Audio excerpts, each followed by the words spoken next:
下面我们开始讲什么？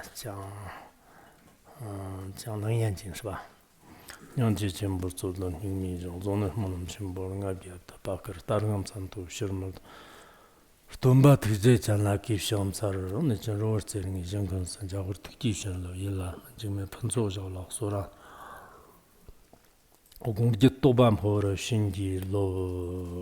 unsurpassed, profound, and wonderful Dharma is difficult to encounter in billions of aeons. I now see it, here to receive and uphold it. I vow to fathom the Tathagata's true meaning. To liberate all beings, let's generate the supreme bodhicitta. 那么今天我们开始讲 Let us continue our class with the Surangama Sutra. Today we will continue with our teaching on the verses. As I've stated last time, there are two types of verses, two types of shlokas. One is the quoted teachings, the ones that simply repeat the teachings that the Buddha had given before. Let it be the repetition or the quotations, in fact, the previous teachings that had already expound the particular meaning, but over here it is stated again, the meaning had been stated again in the shlokas format. The second type of shloka is called the self-arising shloka. It is with sudden arising, the Buddha would give teachings similar to sudden growth of plants out of ground. From the vast ocean of wisdom of the Buddha, there would be profound teachings that arises and appears. So this is called the self-arising shloka. Out of the 12 categories of sutras, there is a type of sutra that is basically all in formats of shlokas, all in formats of such self-arising shlokas. Later we will talk about this self-arising shlokas. Sometimes, whenever we have the moderator call the names of our fellow Sangha member to give presentations, because people's names could be very similar, and then there are different people that would stand up from the crowd. It almost seems like it's self-arising. It's similar to that. Now let's look at the next shloka. It says that the knots must be untied successively when the six are released. Even the one cease to be. Select an organ preferred for perfect penetration, enter the flow and realize proper enlightenment. Over here, as we had studied yesterday, Ananda asked, while he doesn't understand how the foundation of both samsara and nirvana are the six roots, and how to untie the knots. He didn't quite understand. For such reason, the Buddha started expounding on the six knots. The Buddha said that the knots must be untied successively. When the six are released, even one cease to be. There are various ways of explanations of explaining this particular verse. Some says that if you were to untie the six roots, then one cannot establish the Dharma that is nirvana. But some Dharma teachers would also refute this particular proclamation. They would state that the six knots, as long as we can untie it, the six knots that ties us to the samsara, if we can untie them, then there would be not even one would be established. All of them would be seized. And the method to do so is to first select one organ a preferred organ, and preferably that would be the ear organ. Out of the six, as we've already studied, out of the six organs, the ear organ would be the most convenient or has the best condition for us to practice upon. Therefore, we should start from there, and then systematically we should be able to also practice or attain the perfect penetration of the six organs. In this way, we would be able to enter the flow and realize the proper enlightenment. It says that we should understand the true nature of the six roots successively. Then eventually we will be able to realize the proper enlightenment. I think the six roots are explained really well over here, but I noticed that the Chinese masters tend not to explain too much around here. Today we will further study the six knots that the Buddha would expound with the examples. We probably won't be able to finish all of them today, but we will get into them today. Over here it says that out of the six knots, if we were to seize one knot, then all of the knots would be able to get unknotted or unfettered. We should be able to understand it in such a way. Now the next shloka, extremely subtle, the Adana consciousness makes patterns of habit that flow on in torrents. Fearing you will confuse the truth with what is not, I rarely tell you of all this. Adana. Adana means alaya. Maybe it's the then term. We sometimes would refer it as the storehouse consciousness or the eighth consciousness. And it is described as extremely subtle. Since alaya is very subtle and quite deep consciousness. Upon it, there are the kinds of habitual tendencies, both the pure and impure. Through alaya, the flow of such habitual tendencies, that's just like grand rivers.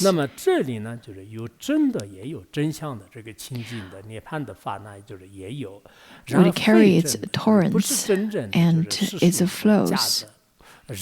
Over here it says that since it flows with both the pure and impure, the pure with which refers to the truth, and the dharma of nirvana, also the impure, which refers to the conventional, the false, the illusory, the contaminated, the afflictive, all of those. So the alaya teaching over here are usually not accepted by the mundane beings. So the Buddha says that since you cannot accept this teaching, therefore I rarely tell you of this teaching. Even the kinds of Shravakas and the Pratika Buddhas, the Buddha says that for such reasons, because I fear you will be confused with the truth of alaya teachings, therefore I do not often give teachings on it. The alaya teachings are usually given to the Mahayana practitioners, of course, other than the Chittamatra practitioners whom also engage in the studies of alaya. But we can view alaya as a treasure trove. It has all kinds of things in it. It has both the pure, such as gold, silver, and jewels and treasures, as well as the impure, such as weapons and all kinds of things like such. But it is not something that we would show it to the others. It is a treasure trove that is only revealed to the inner group. So the alaya stores the things of the sentient beings. If you contemplate upon it, you should be able to find it very interesting because each and every different sentient beings have different habitual tendencies. The virtuous roots, the vice roots, the good, the bad, and sometimes whenever we look at ourselves, we can see that since we had already encountered the forms and the names of the Buddhas and Bodhisattvas, it seems that we have gathered lots of virtuous roots. And sometimes since we have lots of afflictions, then it seems that we have accumulated lots of the vice as well. So out of all kinds of causes and conditions, various kinds of fruitions would also manifest and would blossom, would come to maturation. There's another sutra that is usually quoted in many of the Mahayana Shastras. It is the Saddhinyamokana Sutra. It says that the extremely subtle consciousness that is the Adana, all the samsaric seeds are just like the flow that is continuous. So it is because of the sentient beings are foolish. For such reason, the Buddha do not give the teachings. The Buddha does not give teachings to the mundane beings, especially the beings below the teaching of the two yanas. The reason is because the Buddha do not want the beings that would grasp onto alaya as a self, alaya as a self. Lots of the heretics, the non-Buddhists, usually would hold on to alaya as a self. Or some would say that there is a creator, there is a maker. They would understand alaya in such a way. That is why Buddha would give teachings of this in the more profound sutra teachings, but not of the teachings given to the disciples below the two yanas. I think it's better for you to write this onto your notebook because there are lots of the profound teachings, profound meanings within. I feel that from alaya, there are all kinds of potentialities. As long as the causes and conditions are matured, then the fruitions would appear. Of course, there are different translation versions, but this is the version I quoted from the Tibetan Tripitaka, and many people actually really like this particular quotation. Lots of great masters of Tibetan Buddhism would often quote this as well.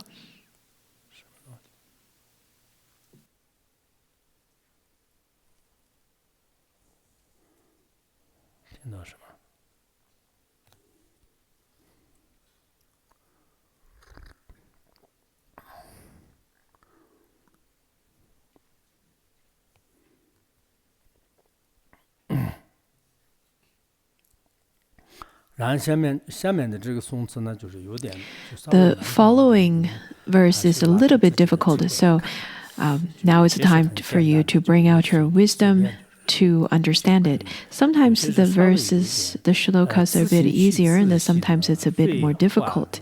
Now here this verse states that with your own mind, you grasp at your own mind. What is not illusory turns into illusion. If you don't grasp, there is no non-illusion. If even non-illusion does not arise, how can illusory dharmas be established? This is called the wonderful lotus flower, the regal Vajra gem of enlightenment.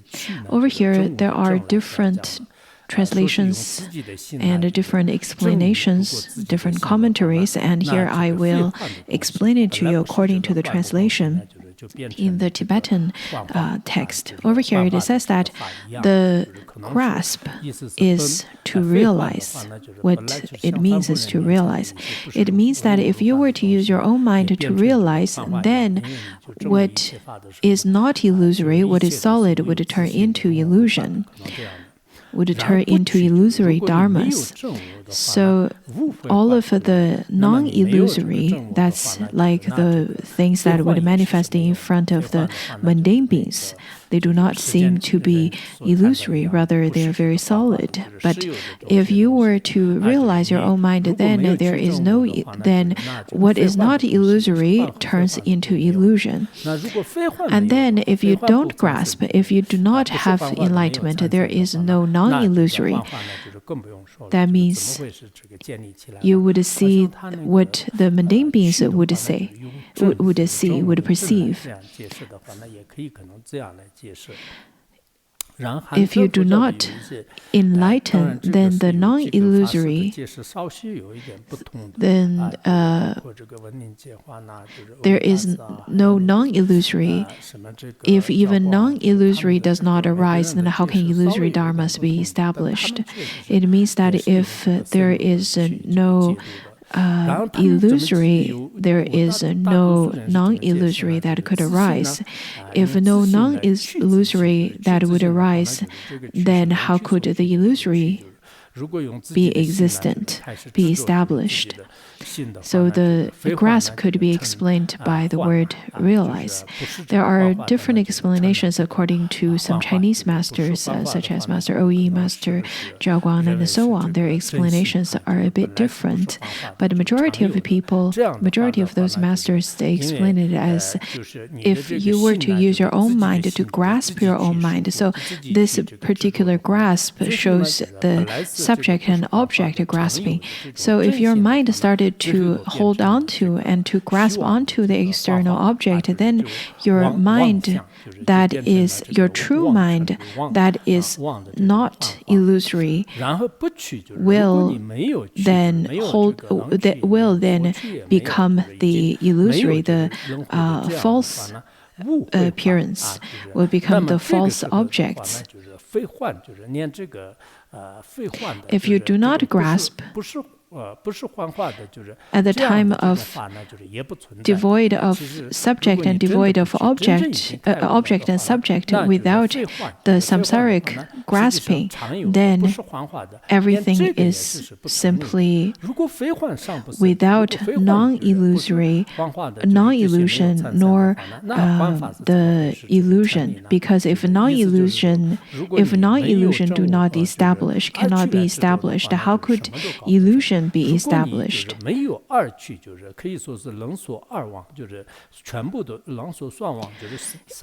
It is to say that if you have not attained realization and to hold on to the objects with the subject, if you have dichotomy, then everything would simply be illusion.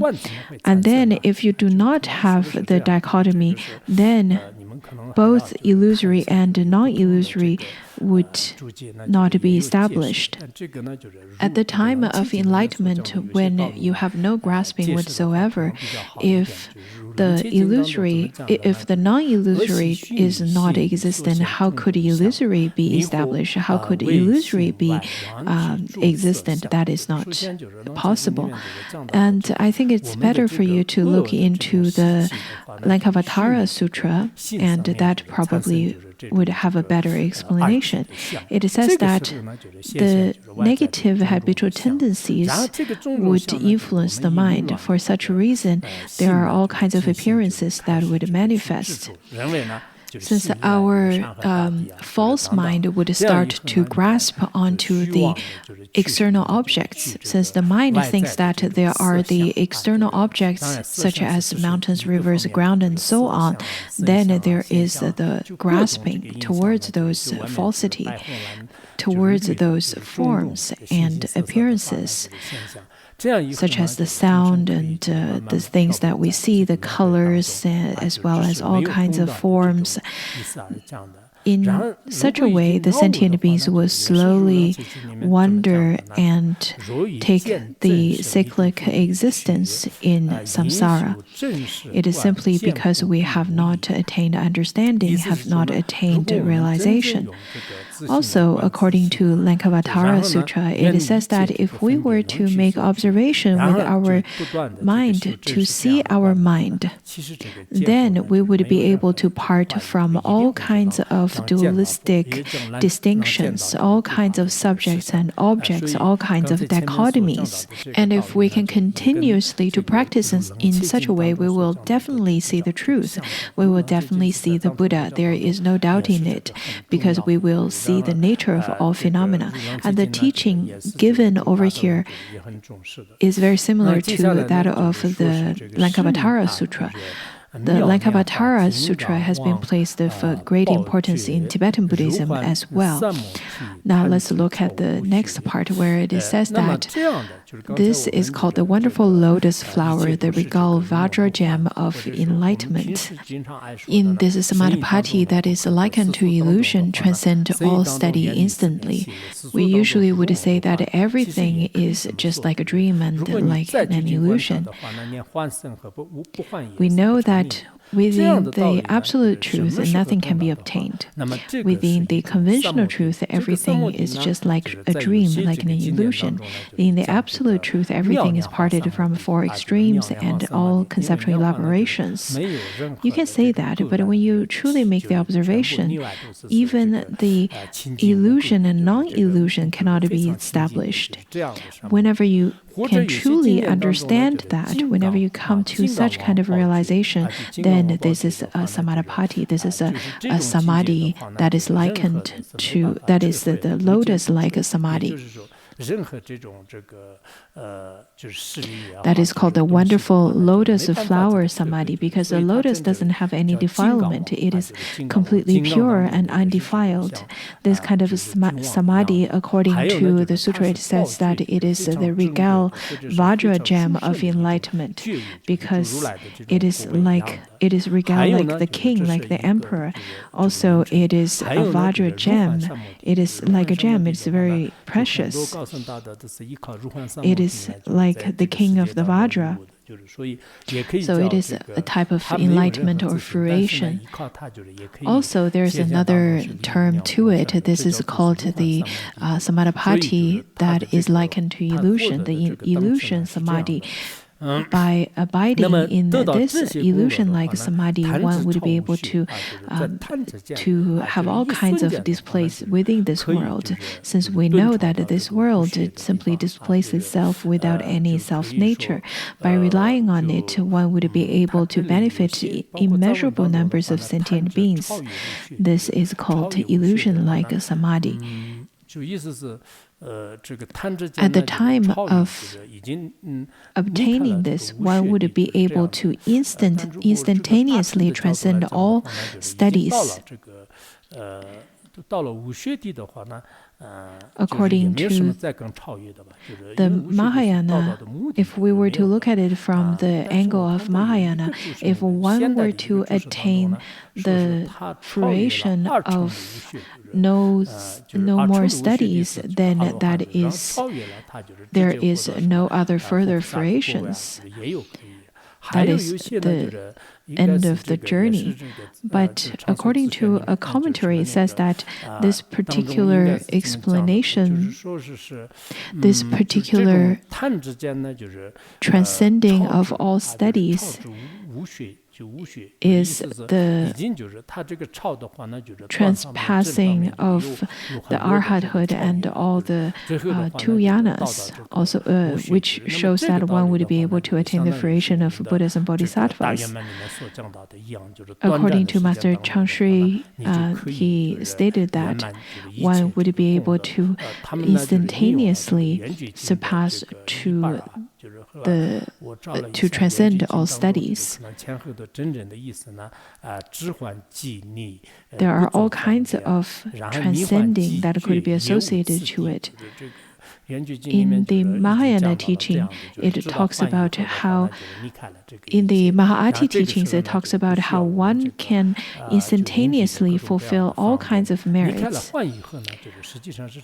And the teaching here quoted from the perfectly enlightened, the Sutra of Perfect Enlightenment, where it says that at the time of recognizing illusion is to part from it, there is no longer any of those skillful means that's needed at the causal stage. At the time of being parted from illusion, in fact, that is realization, that is enlightenment. There is no other step-by-step stages anymore. As you can see, even according to the Mahayana exoteric teachings, it also states that one can come to full realization within a very short period of time. So the full attainment within one lifetime that is stated in Tibetan Buddhism is indeed reasonable. Even within the Zen Buddhism, in the Sutra of Perfect Enlightenment, it talks about one would be able to attain realization instantaneously, that in the flick of the finger, in the snap of the fingers, during that short period of time, one would be able to attain all the merits, to completely perfect all the merits of all the paths. That is reasonable. So when it comes to the teachings of the realizations that a person would be able to attain in a very short period of time, you should not doubt it. This is simply common. This is simply normal. It speaks it in the Sutra of Perfect Realization. It says that if one were to part from illusion, that is realization, and then there is no need for any further steps, any systematic steps. You need to really memorize it, especially those ones that would be able to prove the teachings of our own schools, the unsurpassed Mahā'ati. Also, you could use those to destroy your own doubts as well as the doubts and the wrong views of the others. These are the great tools that you can use to eradicate the wrong views, so it's quite necessary. The Sutra of Perfect Enlightenment speaks of the realization of the bodhisattvas. This is really wonderful. I think the teaching that had been given by Master Nanhuai Jing is, well, I don't know how the disciples had collected his work, but I think it is a little bit leaning to the academic side. Also, his teachings of the Surangama Sutra is not as extensive. The ones that's rather very well known, that's taught by Master Nanhuai Jing, including his teachings on the Diamond Sutra as well as the Sutra of Perfect Realization. I tried to listen to the audios of Master Nanhuai Jing, but his Mandarin is very difficult to understand. Maybe because of the time, maybe because people didn't quite all use the Mandarin dialect back then. We can see the language with heavy dialect or heavy accents could be also an obscuration. And then over here it says that this Abhidharma, incomparable, is the single pathway through Nirvana's gate, taken by Bhagavans in all the 10 directions. The Abhidharma, usually we would take it as the Mahayana Abhidharma, Hinayana Abhidharma. But over here, the Abhidharma means the peerless Dharma. This peerless Dharma that is incomparable by any other teachings, any other philosophies. It is the most supreme. It is also the single path through Nirvana's gate, taken by Bhagavans in all the 10 directions, by all the world-honored ones in all the 10 directions. Usually when we study the Great Illusory Net, we often would hear the kinds of descriptions of this is the processing objects of all the Buddhas of the 10 directions, the pinnacle of all the yanas, and so on and so forth. We would hear all kinds of praises. And over here, this is a praise. So what it points to is that this is really the most supreme, the most important. All the Tathagatas of the 10 directions, by relying on this teaching, had attained realization. This is the only path that they had relied on to attain the nirvana of non-duality. When I read into the commentary, I read that some great masters of Tang and Ming dynasty, at the time of reading this particular shloka, had attained realization, and I can't quite remember the stories related to it, but I think you can look into it. Some of the great masters, upon relying this particular shloka, had attained realization. You should be able to find it online, but of course I'm not too sure if you can find it online still, because the Tripitaka, the Qianlong's version of the Tripitaka is quite big, and it's very difficult to open it up to look up for the information. Nowadays, it's harder to look up information online. Maybe it's because of the pandemic. Maybe after the pandemic, everything will become better. Now we have already completed all the shloka part. Let's look at the teaching here.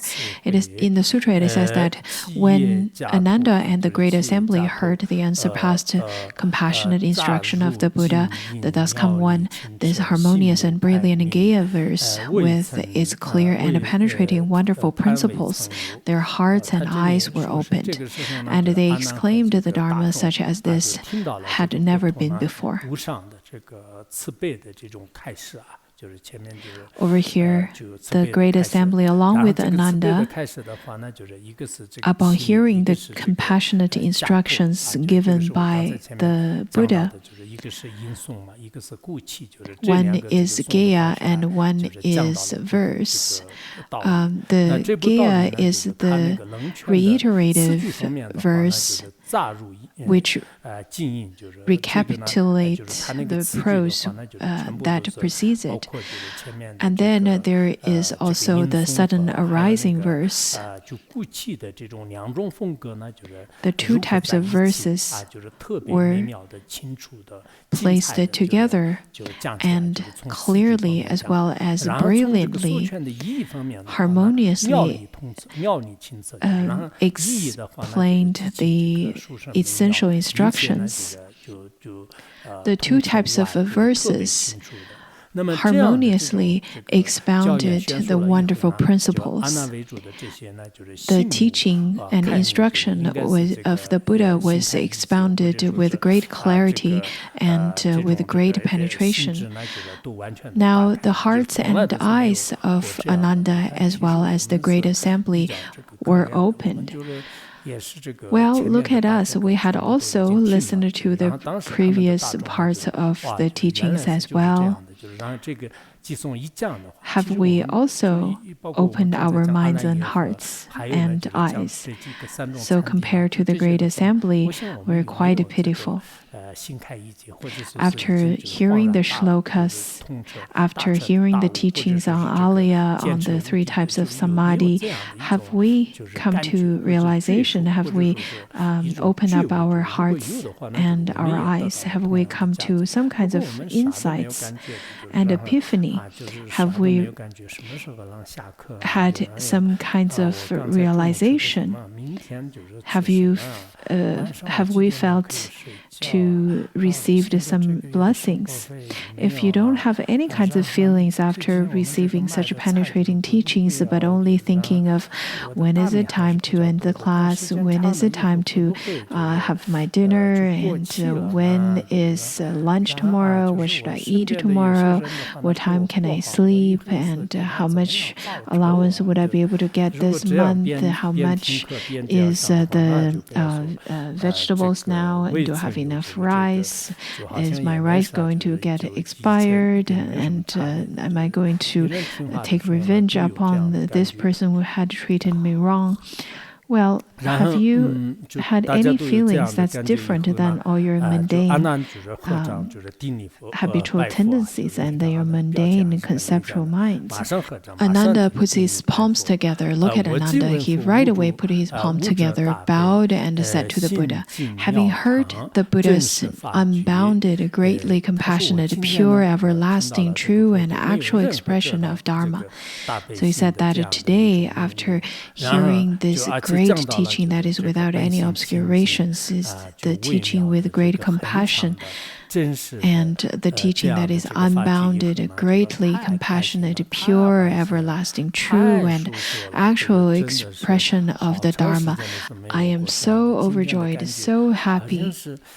Today I feel that all the clouds in the space had dispersed, and the sunlight, at the time of sunlight arises from the eastern mountain, my heart became so warm, and I feel quite happy.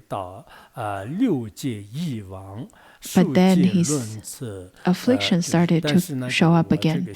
Ananda continued to say that I still have not understood the sequence for releasing the knots, such that when the six are untied, the one is gone also. So Ananda brings up the question that, I still don't understand how the six are untied, the one is gone also, and how could... I still don't understand the sequence for releasing the knots. So those are the two questions posed by Ananda. Ananda has lots of questions. I think it's really wonderful to ask questions. Asking questions without contemplating by oneself is not good, but asking questions after contemplating is very good. We should encourage it. Some Khenpos and Khenmos usually ask very good questions, but also I notice there are people who tend to ask questions without think about the questions themselves. They don't really have any contemplations before posing the questions, and those kinds of questions are rather shallow. They are not useful questions. So I think it's better to ask deeper questions, to delve into it a little more. Over here, Ananda asked that he still doesn't understand how the six are untied, the one is gone too, what that means also. What does it mean by the sequence for releasing the knots? He then continued to say that I only hope you will be compassionate and once again take pity on this assembly and on those of the future by bestowing the sounds of the Dharma on us and wash and rinse away our heavy defilements. He then says that, may the great compassionate Buddha bestow pity upon all of the disciples over here in this Dharma assembly, as well as all the future sentient beings. Ananda is very considerate. He's considerate to not only the great assembly that attended the Dharma teaching, but also to the future generations. So we can see that Ananda indeed is the manifestation of Buddhas and Bodhisattvas.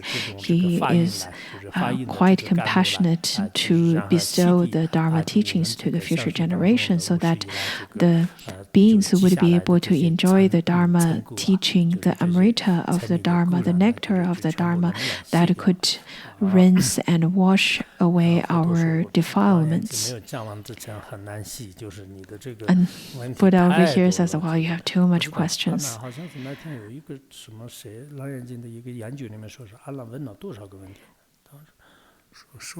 I think there was one's study states that actually calculated how many questions Ananda actually posed to the Buddha.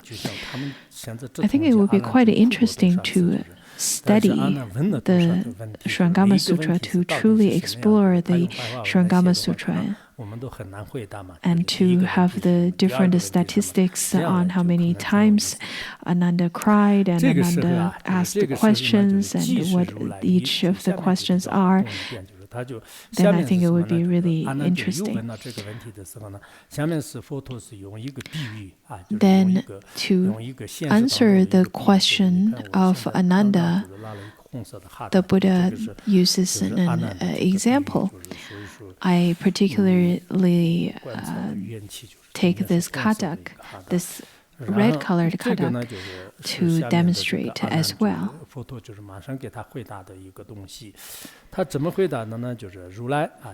Then up on the lion's throne, the thus come one straightened his nirvana robes, arranged his samgati, took hold of the table made of the 7 gems, reached out onto the table with his hand, and picked up a flowered cloth given him by the Surangama god. At that time, the Buddha was sitting on top of the lion's throne. At the time when Buddha is about to give very important and crucial teachings, he would straighten his clothing a bit. At first, he straightened the nirvana robe. The nirvana robe refers to the inner layer of the clothing, or the inner garment. And then the samgati. The samgati is the outer clothing, the external garment, or the monastic robe. So he slightly straightened his clothing. After sitting on top of the lion's throne, sometimes he would straighten up his clothing, his attire. And then he took hold of the table made of the 7 gems.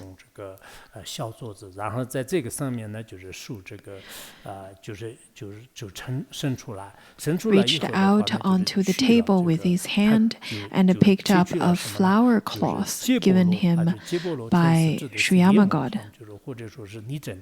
Surangama god comes from the heaven named well-divided time. And then this particular flowered cloth refers to the brocade, or some kinds of patterned and weaved silk. The Tibetan translation used the same term, the same as karta and brocade. So it could be a kata, because the celestial being could probably brought a kata as a beautiful gift to offer to the Buddha. Another possibility is that a type of clothing that the celestial beings would wear is the flowered cloth or the brocade. There are different meanings to this term in the Tibetan translation. After the Buddha picked up the flowered cloth, he made a knot of it. I will demonstrate how it looks. I think it's going to explain it more clearly. I'm not the Buddha, but I want to make sure this teaching is clear to you. Then, as the assembly watched, the Buddha tied it into a knot and showed it to Ananda, asking, "What is this called?" Ananda and great assembly answered together, "It's called a knot." Everyone talked in the same voice, saying that this is a knot. Then the thus come one tied another knot in the cloth of the layered flowers and asked Ananda again, "What is this called?" So the Buddha repeated his action again.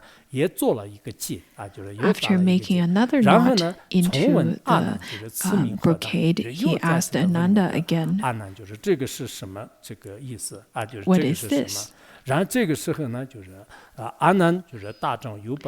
Ananda and the Great Assembly once again answered together, "It too is called a knot," because the Buddha made a knot twice. So Ananda and the Assembly also answered twice. The Buddha continued in this pattern of actions until he had tied 6 knots in the cloth of the layered flowers in this brocade. As he made each knot, he held it up to Ananda and asked, "What is this called?" After making knots after knots for 6 times, and then held it up each time, asking Ananda and the Assembly, saying, "What is this called?" Ananda and the Assembly answered, "They are knots." As the Buddha made each knot, he held it up to Ananda and asked, "What is this called?" For each of the knots, the Buddha would ask Ananda and the Assembly, asking them what this is. What is this called? He would ask for each of the times. And then each time, Ananda and the Great Assembly answered the Buddha in the same way. It is called a knot.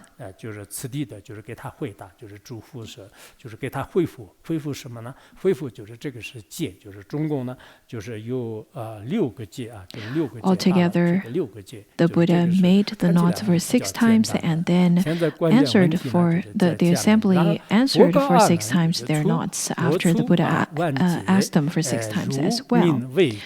At this time, the Buddha said to Ananda, "When I first tied the cloth, you called it a knot. Since the cloth of layered flowers is basically a single strap, how can you call the second and the third ties as knots as well?" The Buddha said that, well, at the beginning, I did make a knot out of this brocade, out of this kata. You said that this is a knot. When I then again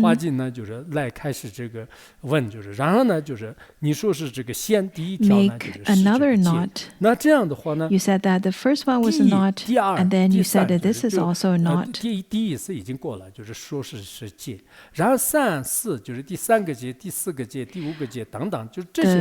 second, third, and fourth, all of those times, you also call them knots as well. The Buddha seems to agree that the first one is a knot, and then the Buddha is asking, "Are you also saying that the rest of the times that I tied the flower brocade, you call them as knots as well?" Ananda then said to the Buddha, "World-honored one, this cloth of woven layered flowers is just one piece. But as I consider it, when the thus come one makes one tie, it is called a knot. If he were to make 100 ties, they would be called 100 knots. How much more so with this cloth, which has exactly 6 knots, not 7 or 5? Why does the thus come one allow me to call only the first tie as a knot, but not the second or the third?" Ananda said that while this flower brocade, this flowered clothing that's being offered by the celestial being,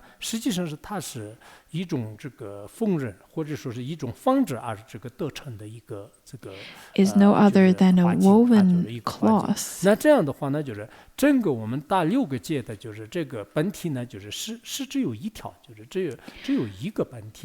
After tying it for 6 times, there is only of one cloth.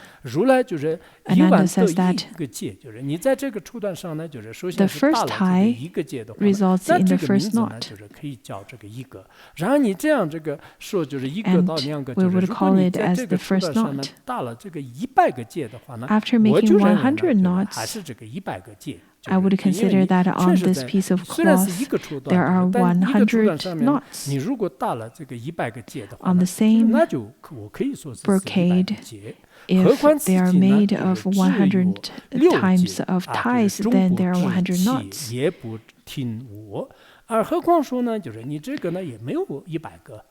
And then Ananda says that, well, there are not 100 ties anyways, there are only 6 ties. It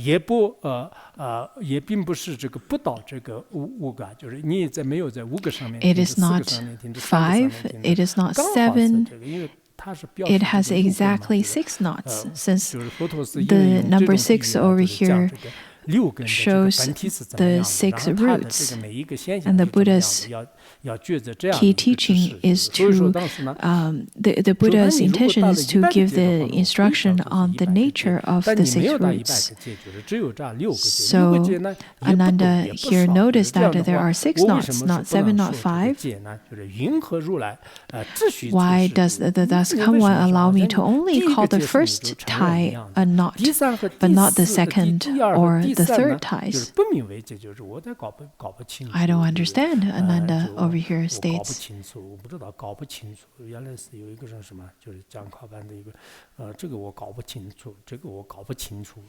sounds like some of our Sangha members, they would say that I don't understand.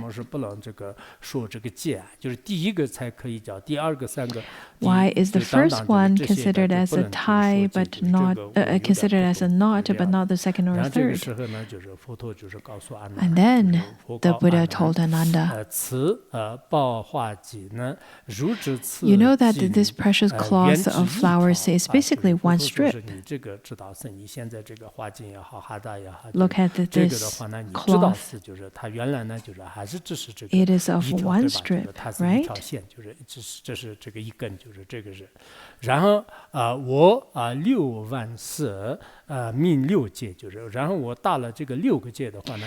But when I made 6 ties in it, you said it had 6 knots. They both agree to it. As you carefully consider this, you will see that the substance of the cloth is the same. When you make the observation of this cloth of flowers, it simply has one entity. It is of one entity.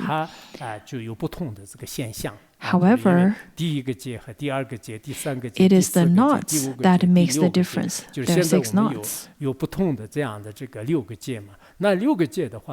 After making the 6 knots, the flower garment, the cloth of flower is the same, but the 6 knots are different. And then, what do you think? The Buddha asked Ananda, what do you think? The first knot I tied was called number 1, the first knot. Let's call it the first knot. Continuing until I come to the 6th knot, and as I now tie it, is it also number 1? After I'm making it the 2nd knot, 3rd, and 4th, and 5th, and the 6th knot.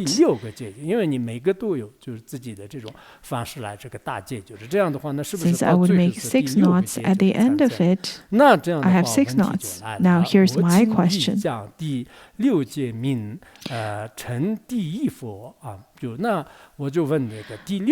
As I now tie it, I am coming to the 6th knot. Is it also number 1 knot? Ananda thought this is easy. No, world honor 1. If there are 6 knots, the 6th knot can never be called number 1. In all my lives of learning, with all my understanding, how could I now confuse with the names of 6 knots? Ananda says that, well, I am very certain of that, world honored 1. The first knot is here, and then the 6th knot is definitely not of the first knot. The 6th cannot be the first. That is not possible. And then he said that in all my lives of learning, with all my understanding, how could I now confuse the names of 6 knots? Ananda says that, well, 就是我经历这个生生世世 after 很多 lifetimes 这个盛世来，我利用我的这个最聪明的这个智慧来就进行辨别 after 的话呢， I have 永 gained 远也 all 是 of 不可能 those 就是把第 wisdom, 六个界呢 I 就是 would 变成 never mix 第一个啊，就是这样的这 the 种这 understanding 个 of 界 the 的这种 first 混乱的 knot 现象呢，就是 to 我 the 是绝 sixth 对不会 knot. 承认的，就是 That is 不仅 simply 是我现在就是不承 mixing 认， them 就是 up. 以后也不 I 会 would not 不会承 agree 认 to 的， that. 到后面的 I would 三 not 大 get 部分是吧 confused. 我们 Let's 就 see 有 if 点 you will. 有点担心阿难经常是 We 刚开始 are 的时候 getting 他 a 还是 little 这 bit 个很有 concerned 把 for 握的，到 Ananda 最后 because 都是 Ananda 不得不 usually 承认 at 就是 first 但 would 是 get 我 quite 的这种智 confident 慧 with 就 his 是多少 answers, 盛 but 世来观 later 察的话呢，就是 his 肯定不 answers 是 would 这 get 个我们也 refuted. 在想 So 就 we'll 是肯 see. 定这个第六个界是不可能是第一个界 But I 这 think 个 Ananda 我们也 definitely 不会这个 represents 承 our 认 answer as 那 well. 佛陀就 If 是 the 会 Buddha were 呀 to 呢 ask 如 us, 是六 we 界 would 不 also say 同 that the sixth 尊 knot is 故 not the 就 first 身故 knot. 本因一 And 界 then the 所 Buddha said, 导 so it is. 名其杂 The 乱 sixth 终不 knot 成 are not the 不得 same. 成就是那 The 么 six knots 佛 are 陀 not 呢 the 就是说 same. 是是 Consider 的就 their 是你说 origin. 的是非 They 常 are 常非常的 created 对 from 那么 one 六个界 cloth. 呢就是 To 因为是不同 confuse 的原因 their 啊就 order 是肯 will 定不 not 是这 do. 个一体 The 的 Buddha says 但是 that, 它 well, 呢 you're 就 right. 是 The 就 six knots 从 are 本体上一 not 个因 the 缘上 same. 看的话呢 However, 就是我们这个 however, 本 from 啊就是熏故 its 熏故是会上 causes 道 and 或者是 conditions, 最 if 熏 we 道 were 就是 to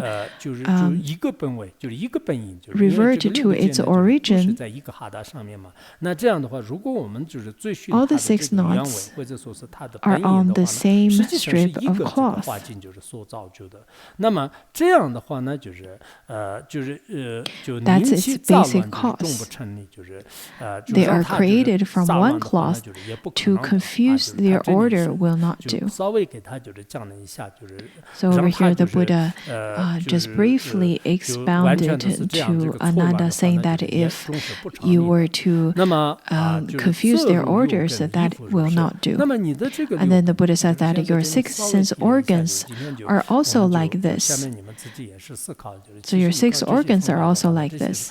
很 We 深深的 will 而且佛陀特别就是 stop 耐心的 here 一种比 today 喻来跟我们 because I 讲的 want 就 you 是这样 to 的话呢 also 他这个 contemplate 佛陀 upon 说 it 呢就是 yourself. 说这 The 个 Buddha 那 over 么 here 我们 says 的六 that 根呢 your 就是也 six 是 sense 一样的 organs are 就是六 also 根也是一 like 样的 this. 那么它毕竟 In the 同 midst 种 or 必 ultimate 生尽异 sameness, 它是 conclusive 这个 differences 毕竟就是 arises. 本性的话呢就是就我们前面讲 The 的是 nature 明 are 正性 the 就是 nature 如来 of 藏 them 空性 is 啊 the 就是 same. 这样的一个本性 They 呢 are of 我们一二第四 wondrous 三个六根的话 nature, 呢 the true 它的真 nature, 正 the 的本体呢就是 Tathagata 是同一个这个 emptiness.